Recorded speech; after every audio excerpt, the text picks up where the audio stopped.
Hi, welcome back to another episode of Google FPV. What I wanted to do is I wanted to take you through the steps in the process of building a Versacopter frame. Not necessarily a full build video as Flight Test have on their YouTube channel, but mainly about the parts, the components, about what I would change and about what I would do. So what I wanted to do is show you the different bits that I'm going to use on this build and take you from there. So let's have a look at what we've got. So I've got the Versacopter kit from Flight Test. There's a few different pieces that I've added on to the order that I got from them. So I'll show you that in a little while. I'm also going to be using some new Emax red bottoms, which are the RS2205 2300 kV motors, which have got very good reviews and a lot of power output. So I've had to make sure that I've used the correct ESCs with those as well. So I'm going to look at those in a little while. Now the ESCs themselves, I'm going to use some Little B 30 amp one-shot ESCs, only purely because I was looking at different videos online and looking at the power output of the motors, and I think I need to have quite a pretty chunky amp output for the motors themselves, depending on, especially on one burst as it were. I've got a low pass filter for FPV setup. Also with the motors, when I was ordering them online, I'll put links and stuff below for those, was the Talon tool wrench. Now this specifically, the wrench itself actually has a very nice design here on the side, which connects to the motor to allow you to lock in your nylon nuts for the propellers, which is actually really good. So I recommend definitely getting this tool. I think I paid around about £3.80 roughly, and obviously postage on top. So I'll have a little look at that a bit later on with the motor. Now, as Flight Test also are using the new grappler system, what I thought was I wanted to make this bulletproof for everybody, and rather than using a different type of upgraded flight control, I wanted to go with the GR18 as they have done, so that the videos and stuff that I'm going to do linked around this build is going to be pretty much bulletproof, especially for us guys living in the UK, where mainly a lot of American YouTube channels and different things, where obviously a lot of the hobby is actually originating from now. It's not that easy for us to get certain bits, so I wanted to try and get certain parts and elements that you can source locally in the UK and make it work for yourself exactly the same as they've done on Flight Test. I've got my standard Fat Shark antenna, obviously, so these are right hand polarized that I'm going to be using for the build. I've got an extension, an SMA extension. Now this one here is a 15 centimeter. In the video they used a 16 centimeter, which I couldn't source, so I managed to get hold of 15 centimeters, so I should be okay with that. Props. Now with props, I've used a 50-45 tri-blade. On my other quads that I've used different various sizes, but this will be the first build that I'm going to be using with a tri-blade. Now the motor reviews that I've got for the Emax setup, obviously at full burst, I've seeing current demands around about 27 amps. So I wanted to go with a blade where if I wanted to get certain power from the ESCs, I was able to do that. So let's actually have a look at the box of what comes from Flight Test.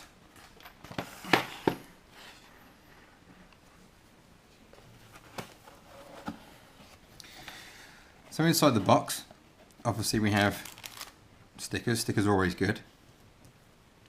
Now, straight away looking at the box itself, I've ordered different kits from Flight Test. So, for example, the Electro Hub and parts like that. Now, this design, obviously, in the box is actually very good. It normally comes in an envelope or in a kind of like jiffy bag setup. This time around, it comes in this lovely display of this cardboard box, which is really nice, and it's more sort of along the lines of the Luminaire boxes that you might find. So they're trying to get themselves obviously more of a premium quality type part. So let's have a look if it is actually any quality itself. So I paid $59 for this. It was discounted for the black CNC parts. Now with the black ones themselves, they obviously come in an array of different colours. So you've got silver, blue, gold and red. For me personally, I love red. I wanted to get red, but the only problem is they didn't have any, so I might upgrade these later on and get some different ones at some point if I can. Obviously the problem for us, again living in the UK, I paid $23 on shipping for this kit here, as well as the 59. And as we know, the postal system here, unfortunately, I had to pay another £17 at the post office for it. So this kit actually cost me quite a fair bit of money, to be fair, when you convert it back into UK pounds. So we have what looks like 2 tubes here for our motor mounts, very neatly packaged. Look like they're going to be some fairly quality parts. Now, I believe that this is their first actual kit that they've used, where they're actually incorporating CNC parts. So the parts themselves, they look pretty well made, to be honest. I like the finish. It's pretty well, nice and smooth.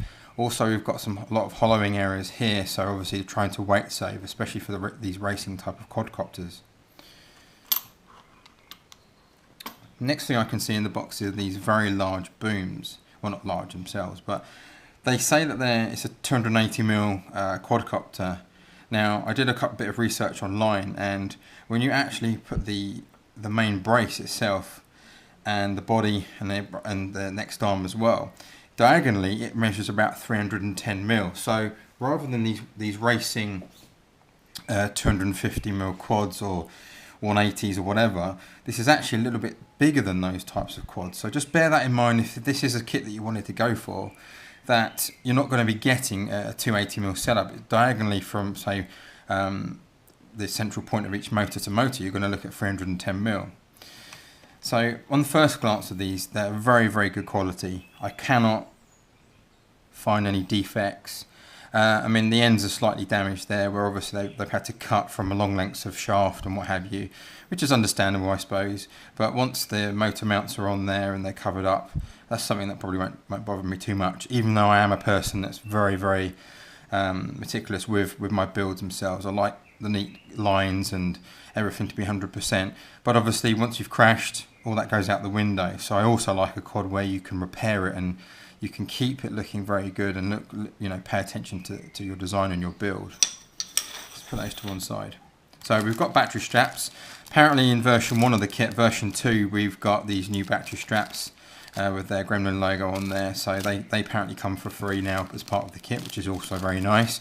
I'm not sure if I'm going to use these. I've got some Luminaire ones with the rubberized center part, so it actually grips onto the battery, which is really what you want when you're flying or going at high speed.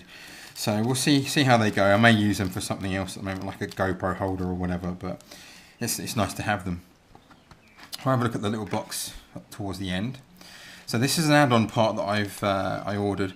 Now these are the bubbles, the dampening bubbles. I'm not sure if I will use these at the moment, but for me online, when I was ordering them, I wanted to get all the pieces that I wanted, so I had them here with me when I was doing the build, and potentially that I could modify or utilize them.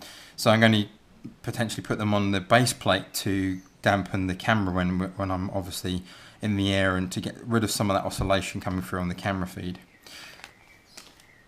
So I've got some spare parts and what have you just there. Not sure what they're for, we'll probably find out in a moment. Now we've got the actual plates themselves. So it looks like I've got the top plate here. Not too sure. I think this may be some form of Delrin. It doesn't look like the Delrin that they've used before, because we've got white centers there, but I'm not too sure. So we'll have a little look at that later. Excuse me. This plate here I added on as well, and this is actually the bottom plate for the GoPro.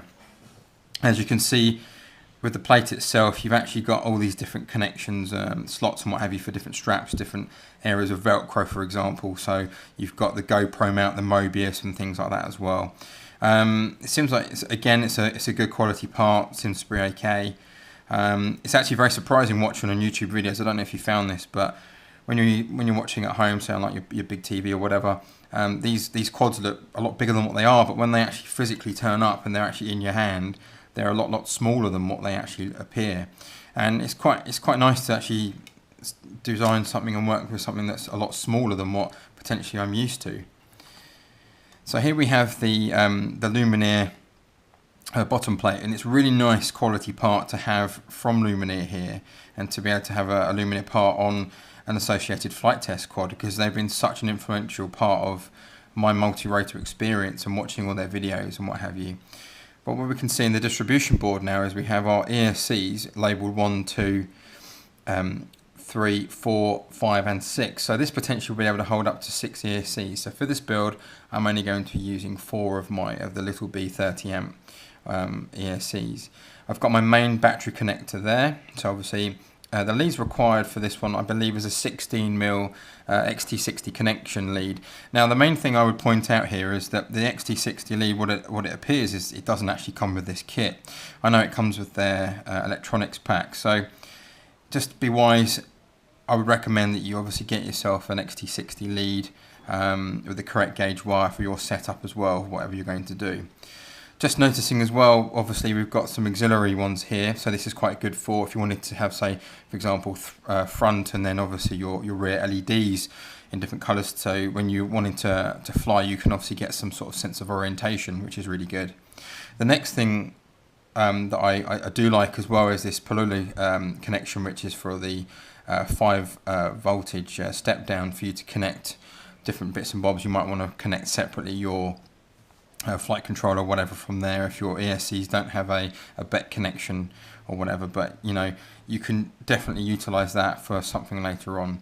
As I said in this build, what I'm going to be doing is I'm going to be using myself a low pass filter, which potentially I'm going to, I've seen a couple of videos where a couple of guys use separate FPV gear through fact sharp filters, and they use the balance connector on the batteries and the LiPos to connect up to power the FPV system to get a really clean feed. And I've seen videos where people have not done that and utilized other areas or ways of doing it, and it doesn't really matter for them. So I'm really sort of trying this out really right now to see how it goes for myself. But this literally cost me £4.98 on eBay. Next day delivery, brilliant. Looks a really good quality product. I'll put a link in the description below as well for that. But I'm going to literally put that into the XT60 lead as well, and then give my Immersion RC transmitter some sort of cleaner power, as it were, rather than getting any lines on my camera. I'm still yet to decide on a camera for this build, because I've currently got one. I've got my Fat Shark camera on there and on another quad, but I might go with the maybe a V177 or something like that. I'm not too sure just yet. So, but yeah, no, a good quality part. Looking forward to getting that soldered up and ready to go, sort of thing. And the base plate here. So the base plate holds what looks like, I've got the I don't know if you can see there, I've got the bottom plate for the where I'm going to mount my Graupner GR18 on there for the flight controller. And I don't know if you can see that, but a bit of a note to flight test there, that this plate is actually really badly scratched.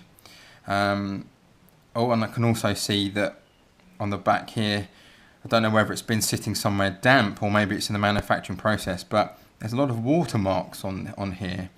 It doesn't appear to be as good a quality potentially as in the finish as to what the base plates and the top plate might well be. But I'll see if I can clean that off or whatever. But since I've paid $59 plus the shipping costs and the tax costs, I'm not too happy if I'm honest with that. So I might send them an email and see what they can do for me. But I've noticed I've got my 4 sections here missing, so that explains where this bag of extra pieces come from. Maybe they were missing in a manufacture process and they put these in, or maybe these are, I don't know, quality seconds. They're not exactly 100% as what they should be from what I've seen from flight test before and other kits and builds that I've done. So I'm not too happy about that right now. So let's see what's in this box, this longitudinal box here.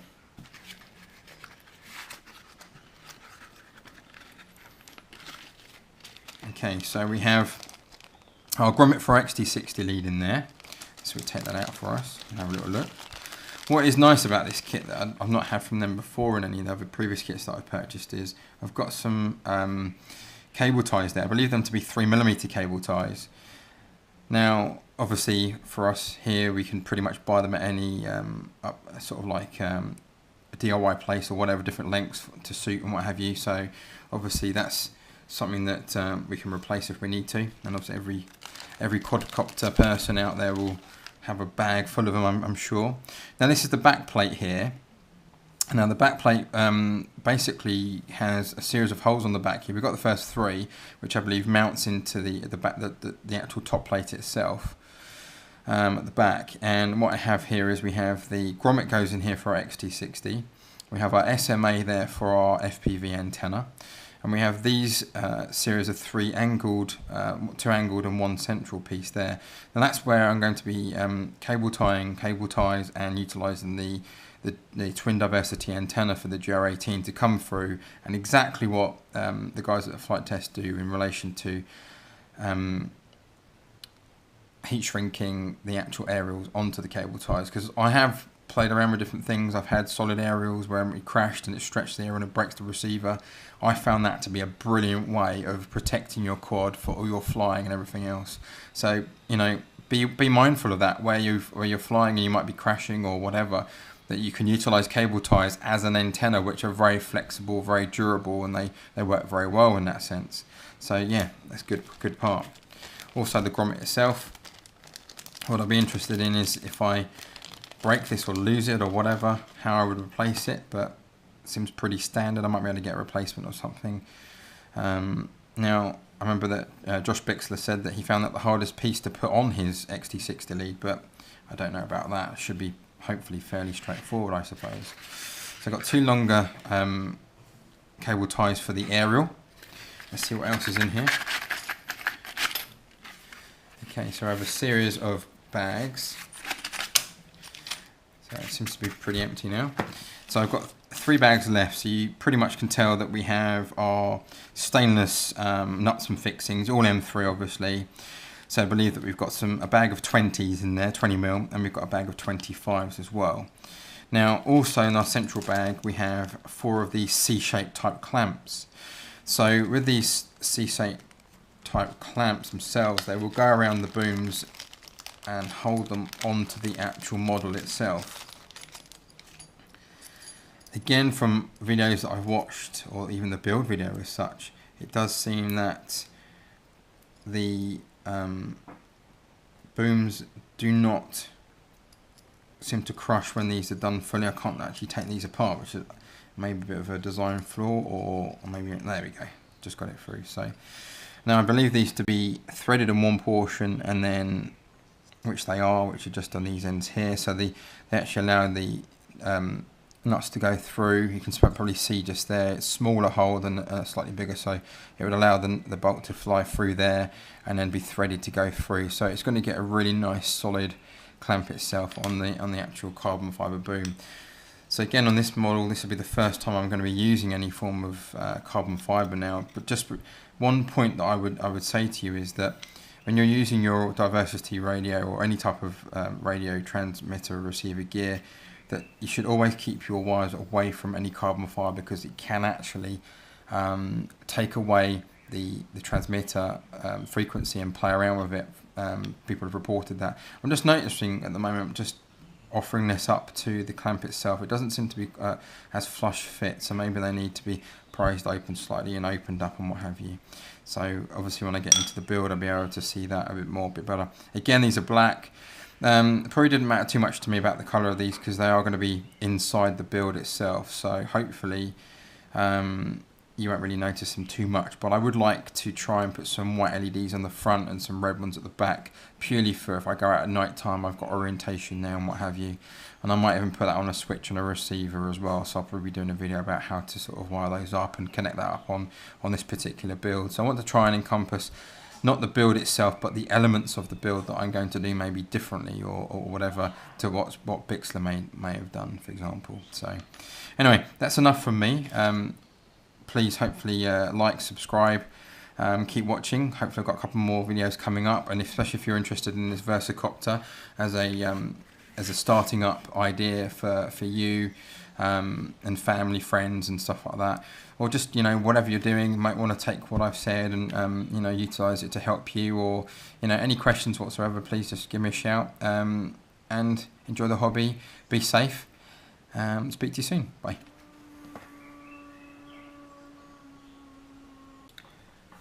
So I just wanted to quickly show you the motors I was going to use for this build, and I've chosen these red bottoms. I got them from quadcopters.co.uk. They cost me about, I think it was £13.50 roughly. And as you can see here, they are the RS 2205 2300 kV motors. These particular ones are clockwise.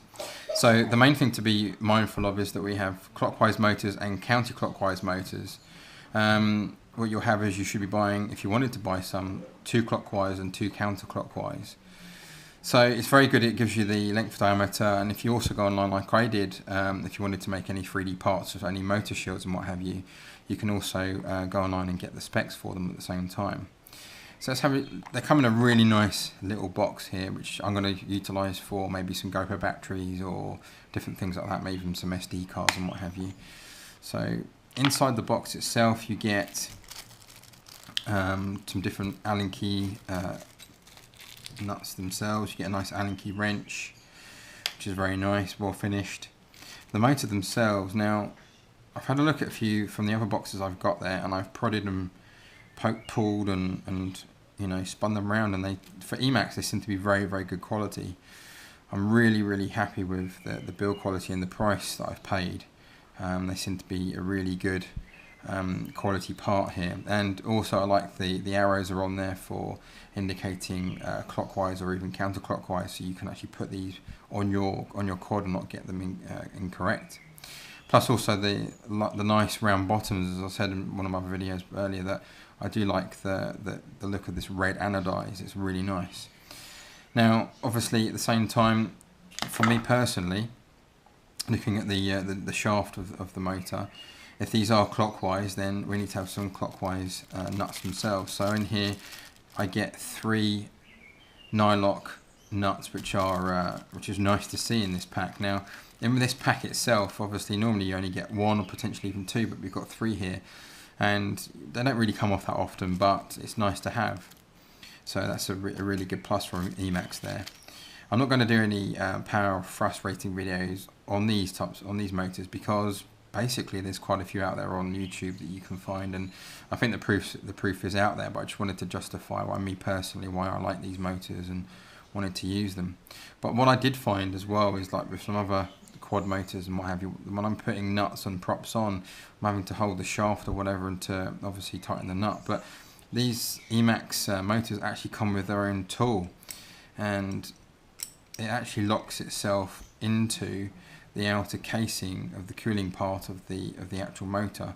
So I'm assuming once held on there and you've got the boom in your hand, you're able to then ratchet your nut onto there, which is very good. And it actually comes with 12mm, 10 and 8 there as well, and a small hole for like a keyring or whatever. But for me personally, I'm going to put that straight into my quadcopter toolbox, which is brilliant, especially around in the field, changing props and what have you. It's really, really good, really handy, and when it goes on there it's really firm, not getting much movement at all. But my only concern would be, obviously, wouldn't want to sort of damage these motors as such, but looking at